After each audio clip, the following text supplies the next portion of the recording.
Ngayong gabi, eksaktong 9:00, mayroon kang bihirang pagkakataon na baguhin ang iyong buhay magpakailanman. Isang kandila lang kapag sinindihan sa tamang oras ay maaaring magbukas ng pinto para sa mga biyayang matagal mo nang ipinagdarasal, pagdaloy ng pera, pagkakaayos ng mga relasyon, at pagdating ng mga oportunidad sa iyo.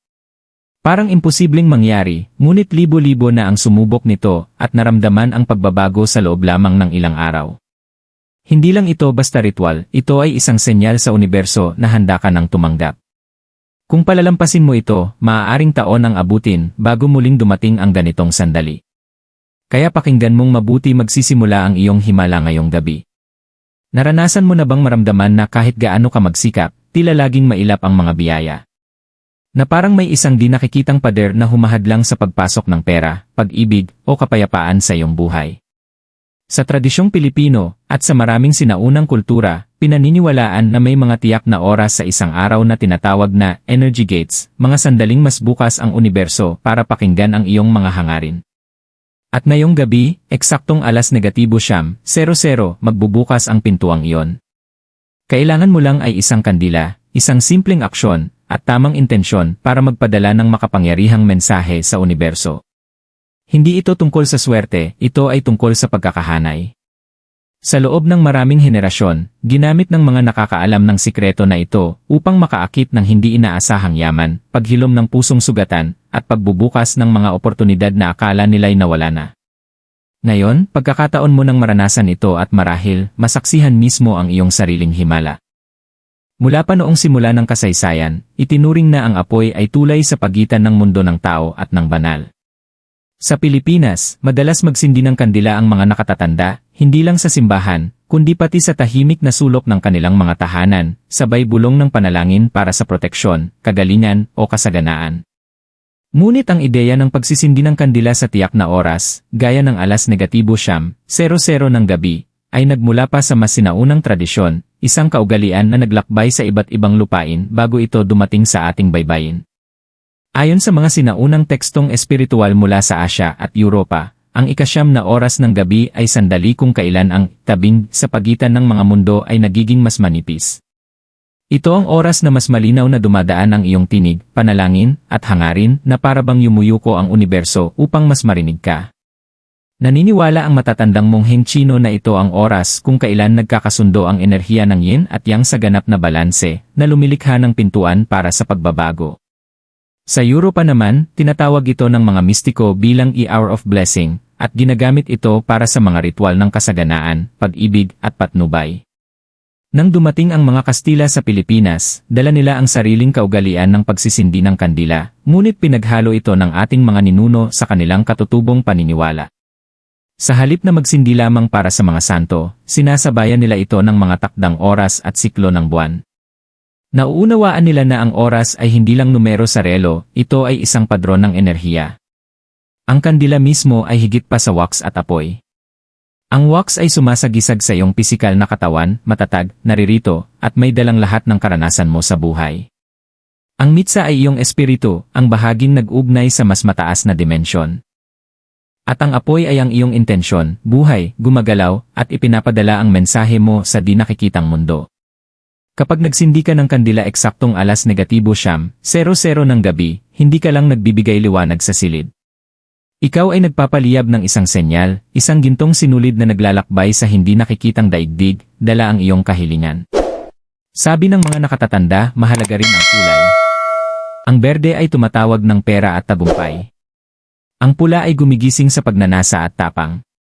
Ang puti ay nag-aanyaya ng kapayapaan, kagalingan, at kaliwanagan.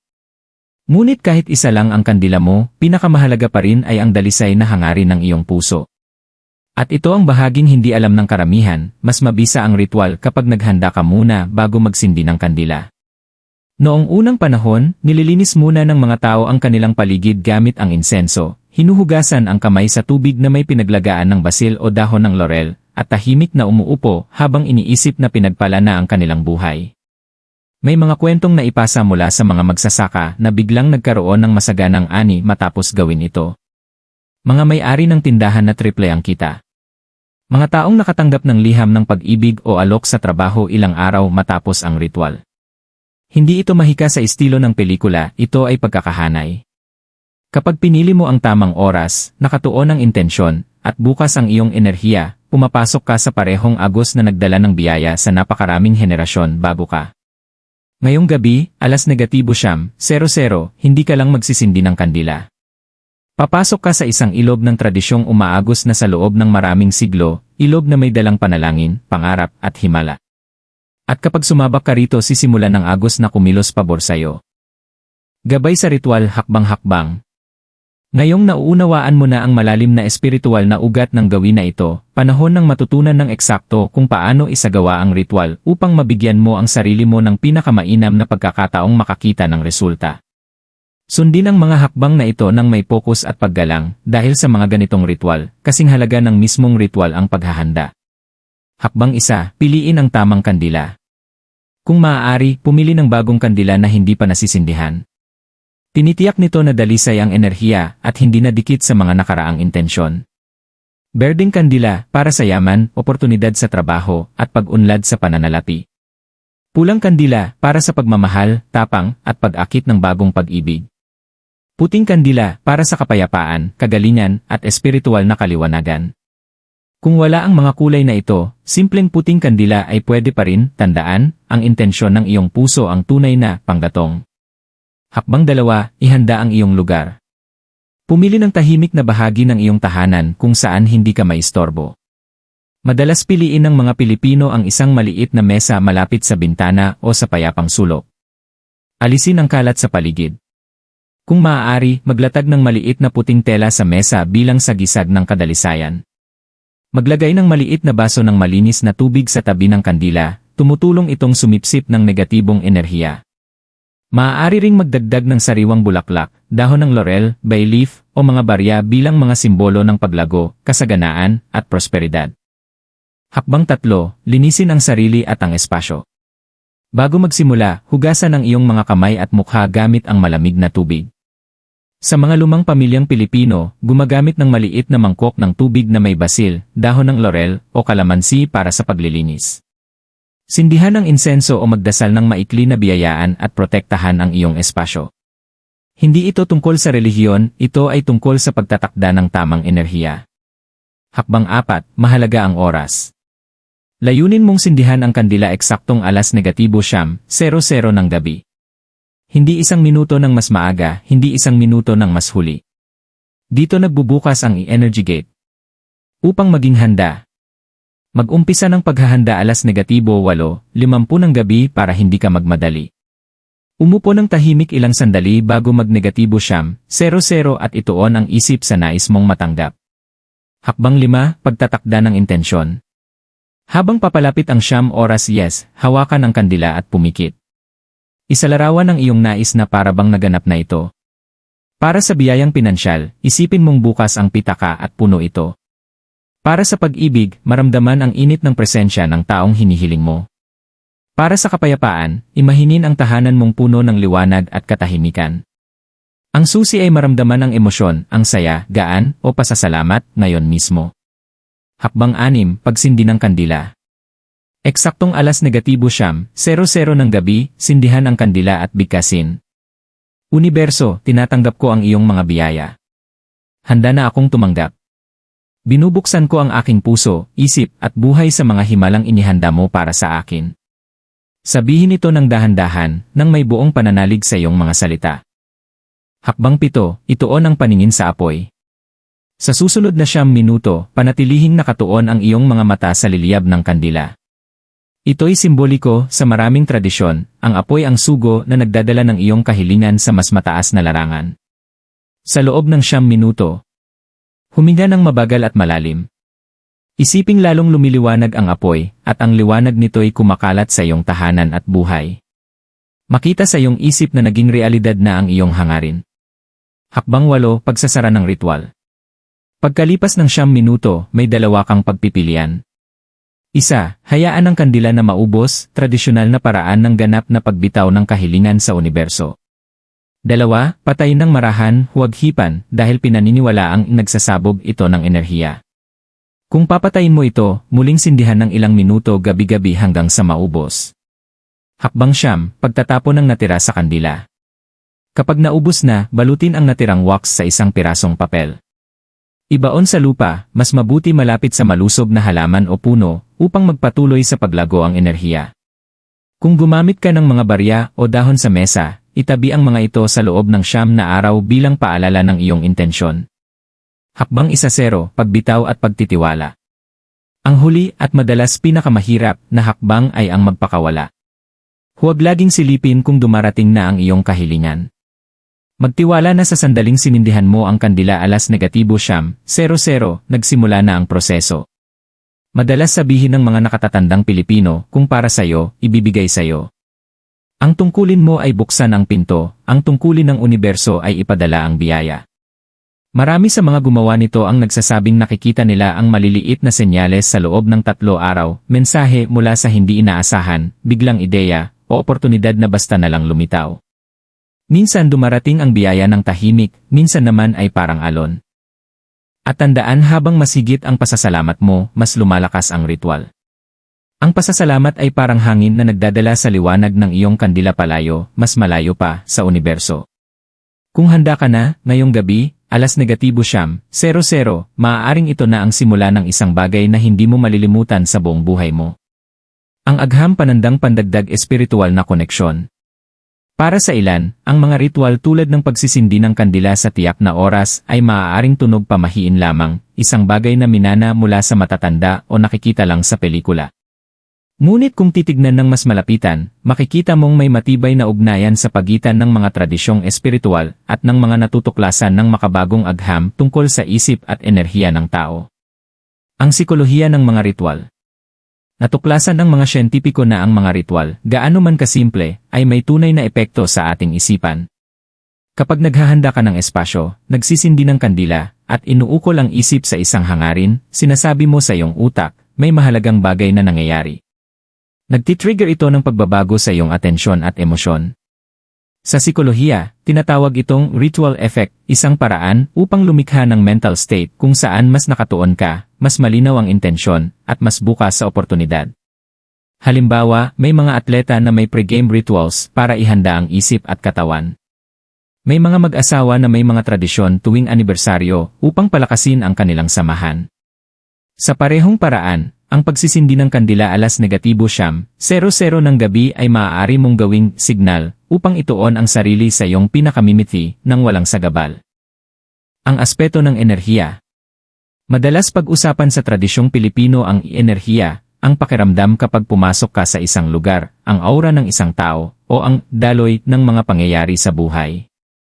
Bagaman hindi sinusukat ng agham ang enerhiya sa parehong paraan ng espiritualidad, kinikilala nito na ang emosyon at intensyon ng tao ay nakakaimpluwensya sa kilos, at ang kilos ang humuhubog sa resulta.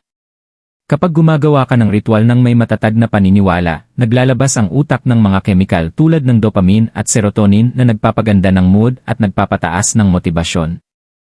Ibig sabihin, mas malamang na mapansin mo ang mga oportunidad, gumawa ng positibong aksyon, at manatiling consistent na natural na nagdadala ng mas magagandang resulta. Bakit mahalaga ang alas negatibo 9:00 ng gabi? Sa praktikal na pananaw, ang alas negatibo 9:00 ay oras kung kailan karamihan ay tapos na sa mga gawain sa araw. Mas tahimik na ang isip, mas kaunti ang distraksyon, at mas nakapupokus ka. Sa espiritual na pananaw, maraming sinaunang tradisyon ang naniniwala na ito ang alignment hour, oras kung kailan humuhupa na ang kaguluhan ng araw at handa nang magbago ang enerhiya patungo sa gabi. Parang agwat sa pagitan ng pagtaas at pagbaba ng tubig, isang sandali ng pagbabago, kung saan mas malakas ang epekto ng pagpapadala ng hangarin dahil gumagalaw ang enerhiya. Ang liyab ng kandila at ang subconscious mind. Ang pagtitig sa apoy ng kandila sa loob ng ilang minuto ay higit pa sa simbolikong gawain, ito'y isang anyo ng meditasyon. Ipinapakita ng mga pag-aaral na ang pagtutok sa isang punto, gaya ng apoy ng kandila, ay nakakatulong pabagalin ang paghinga, pakalmahin ang tibok ng puso, at patahimikin ang abala na bahagi ng utak. Pinapahintulutan nito ang iyong subconscious mind, ang bahaging nagtataglay ng iyong malalim na paniniwala at gawi na mas malakas na masipsip ang iyong intensyon. Isipin mo itong parang pagtatanim ng binhi, hindi lamang sa universo, kundi sa iyong sariling isipan. Kapag itinanim na, magsisimulang umayon ang iyong mga aksyon, kaisipan, at maliliit na desisyon sa binhing iyon. Pagsasanib ng agham at espiritu. Hindi mo kailangang mamili kung maniniwala sa tradisyon o sa agham dahil madalas magkasama silang gumagana. Ipinaliliwanag ng agham ang mga benepisyong mental at emosyonal ng mga ritual. Ipinaliliwanag naman ng espiritualidad ang di nakikitang daloy ng enerhiya at biyaya. Kapag pinagsama mo ang dalawa, binibigyan mo ang sarili mo ng pinakamahusay sa dalawang mundo, ang focus at kaliwanagan upang kumilos, at ang pananampalataya upang magtiwala sa proseso. Kaya kapag sinindihan mo ang kandila 9:00 ng gabi, tandaan, hindi ka lang sumusunod sa lumang paniniwala. Lumilikha ka ng makapangyarihang sandali kung saan ang isip, puso, at espiritu mo ay magkakahanay. At sa pagkakahanay na yon maaaring mangyari ang mga bagay na hindi mo akalaing posible. Mga totoong kwento at patotoo. Isa sa pinakamakapangyarihang bagay tungkol sa ritual na ito ay ang makarinig mula sa mga taong sumubok nito, mga karaniwang individual na nakaramdam ng pagbabago sa kanilang buhay matapos magsindi ng isang kandila eksaktong 9:00 ng gabi. Kwento ni Maria mula utang hanggang oportunidad. Si Maria, 38 anyos na solong ina mula Quezon City, ay ilang buwan nang hirap magbayad ng mga bayarin. Nawalan siya ng trabaho noong pandemya at nagtitiyaga sa maliliit na raket para lang may maipangtustos. Isang gabi, habang nag-scroll sa kanyang telepono, nakita niya ang isang video na nagpapaliwanag ng ritual na ito. Sa unay naisip niya, parang sobrang simple paano kaya ito gagana. Ngunit dahil wala naman siyang mawawala, nagpa siyang subukan. Bumili siya ng maliit na berdeng kandila, inihanda ang kanyang espasyo, at sinunod ng eksakto ang mga hakbang. Sa mga sumunod na araw, nagsimulang mangyari ang maliliit na bagay. Isang kaibigan na matagal na niyang hindi nakakausap ay nagpadala ng mensahe tungkol sa isang job opening, isang kapitbahay ang nagbayad ng matagal ng utang, at sa pagtatapos ng linggo, nakatanggap siya ng part-time contract na humantong sa full-time na trabaho. Sabi ni Maria, hindi lang kandila ang dahilan. Para bang napansin na rin ako ng universo.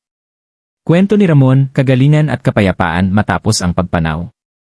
Si Ramon, 56 anyos na biyudo mula Cebu, ay namuhay sa katahimikan at kalungkutan mula nang pumanaw ang kanyang asawa. Malungkot ang kanyang tahanan at lalo pang mas mabigat ang kanyang puso. Nang sabihin sa kanya ng anak na babae ang tungkol sa ritual ng kandila sa 9:00, nagdalawang isip siya. Hindi ako naniniwala sa pamahiin, anya.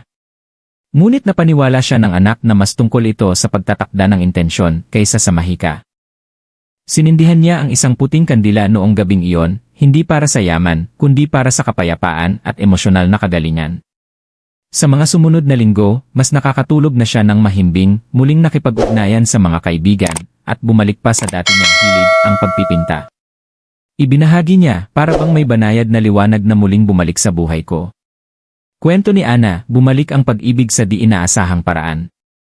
Si Ana, 27, mula Davao, ay labis na nasaktan matapos ang biglaang hiwalayan. Narinig niya ang tungkol sa ritual mula sa kanyang tiyahin, na iginiit na maaari nitong alisin ang mga emosyonal na harang.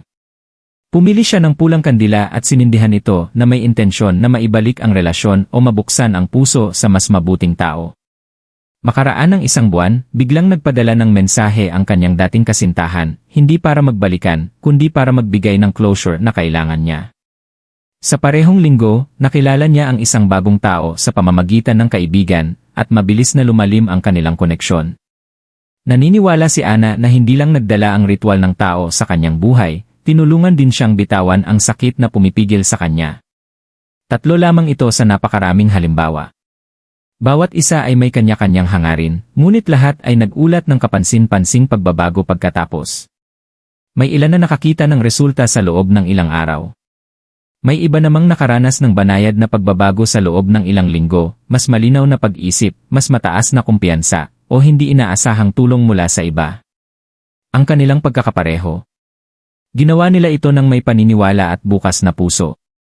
Kapag nakakarinig ka ng ganitong mga kwento, madaling isipin, siguro swerte lang sila. Ngunit para sa mga nakaranas nito mismo, ibang-iba ang pakiramdam ng kiswerte, kapag ito ay isang bagay na hiniling mo, tinutukan mo, at pinaghandaan mo. Kung pakiramdam mo ay naiipit ka, nag-aalinlangan, o handa ka nang magsimula ng mas maganda, Patunay ang mga kwentong ito na maaaring maging sindihan ng pag-asang kailangan mo ang ritual ng kandila sa alas negatibo siyam. 00 para simulan ang sarili mong pagbabago. Ang babala at kahalagahan ng oras. Kung may isang bagay na dapat mong tandaan tungkol sa ritual na ito, mahalaga ang oras. Ang pagsisindi ng kandila ng eksaktong alas negatibo siyam, 00 ng gabi ay hindi basta mungkahi, ito ang puso ng ritual. Sa mismong sandaling iyon bumubukas ang e-energy gate. Kapag lumampas ka, maaaring hindi pareho ang magiging epekto. Marami sa mga sumubok ng ritual na ito, ngunit hindi nakakita ng resulta ay umamin na sila'y nagmadali, may nilaktawang hakbang, o nagsindi ng kandila sa maling oras. Tulad ng pagtatanim ng binhi sa maling panahon, magiging mabagal ang resulta, kung darating man ito. Isa pang dapat tandaan ay ang intensyon. Kung gagawin mo ito ng may pagdududa, pagkaabala, o negatibong damdamin, nagpapadala ka ng halo-halong mensahe sa universo. Ang enerhiyang ibinibigay mo ay siya ring enerhiyang babalik sa'yo. Madalas sabihin ng mga nakatatanda, kung anong itinanim, siya ring aanihin. Ang tiyak na pagkakaayos na ito, ang alas negatibo siyam, 00 energy gate na pinagsama sa iyong nakapokus na intensyon, ay hindi nangyayari gabi-gabi na may parehong lakas. Ayon sa mga sinaunang tradisyon sa oras, mayroon lamang ilang gabi sa isang taon kung kailan nasa rurok ang panginginig ng enerhiya. Kapag dumating ang mga bihirang sandaling ito, dapat itong yakapin ng buo. Kaya kung nababasa mo ito bago tumunog ang orasan ng alas negatibo siyam, 00 ngayong gabi, ituring mo itong iyong senyales. Maaaring hindi ka na magkaroon muli ng ganitong pagkakataon sa loob ng ilang buwan o maging taon. Huwag maghintay. Ihanda ang iyong kandila, ang iyong espasyo, at ang iyong puso. Kapag dumating ang sandali, maging handang sindihan ito at panoorin kung ano ang susunod na mangyayari.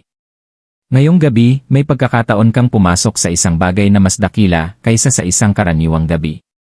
Hindi lang ito tungkol sa pagsisindi ng kandila, ito ay isang pahayag sa universo na handa ka na. Handa kang tumanggap. Handa kang maniwala. Handa kang baguhin ang takbo ng iyong buhay. Kapag tumunog ang orasan ng alas negatibo siyam, 00 ng gabi, hayaan mong ang liyab ng iyong kandila ay maging higit pa sa liwanag. Hayaan mo itong maging iyong senyales sa universo, ang iyong tahimik na panalangin, ang iyong matapang na pag-angkin na ang mga biyaya ay malugod na tatanggapin sa iyong buhay mula sa sandaling ito. Tandaan, napakarami ng sumubok nito at nakaramdam ng pagbabago, may ilan sa banayad na paraan, may ilan sa paraang nagbago ang buong buhay nila. Maaaring ikaw na ang susunod. Kaya ito ang nais kong gawin mo. I-komento ang iyong zodiac sign sa ibaba. Kasunod ng mga salitang I claim this energy, upang maipadala namin ang mabuting enerhiya sa iyo. Ibahagi ang mensaheng ito sa isang mahal mo, dahil dumodoble ang mga biyaya kapag ibinabahagi. Ang kandilang sisindihan mo ngayong gabi ay maaaring maging sindihan ng mga himalang sisimulang umikot sa iyong buhay. Huwag mo itong palampasin.